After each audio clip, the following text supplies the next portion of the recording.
কিন্তু কিন্তু অদ্বৈত ভাই, আমার আমার তারা মা কোথায়? কোথায় আমার তারা মা? কোথায়?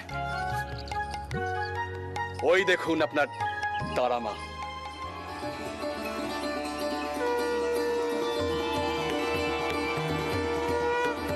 বড় মা?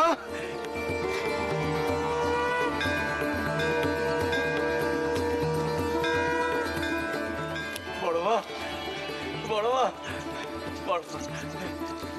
অদ্বৈত ভাই, আমি মন্দিরে বড় মার কাছে যাব। নিশ্চয়ই, কিন্তু সাবধান, মন্দিরের পবিত্র বিগ্রহ ভুলেও স্পর্শ করবেন না, তাহলে আপনার বিপদ অনিবার্য।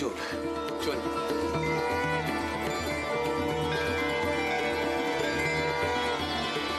জয় মা তারা, জয় মা তারা, জয় মা তারা।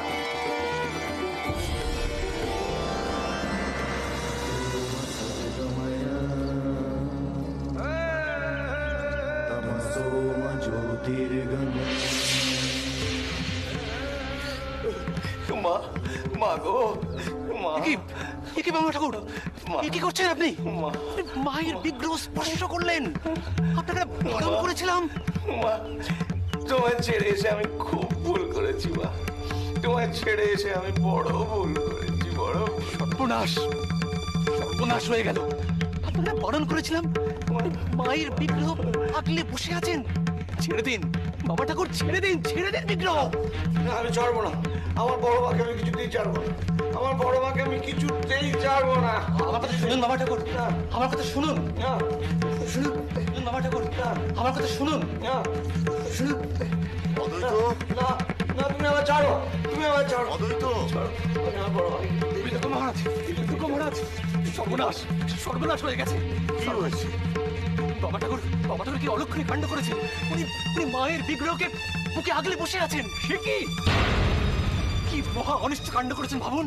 মায়ের এই পবিত্র বিগ্রহ সাধারণের স্পর্শ করা নিষিদ্ধ, কিন্তু বাবা ঠাকুর এখন কি হবে? শান্ত হও অদ্বৈত, শান্ত হও। বাবা আর 5 জনের মতো সাধারণ কেউ নয়। বড়, কি বললেন? বাবা মায়ের মূর্তি স্পর্শ করেছে বলে কোনো পাপ হবে না। সরল বিশ্বাসের কাছে সমস্ত পাপ বিলীন হয়ে যায়। কিন্তু তা বলে বামা তো যা খুশি তাই করতে পারে না। এসে থেকেই কাশীর এই পুণ্যস্থানে ওর মুখে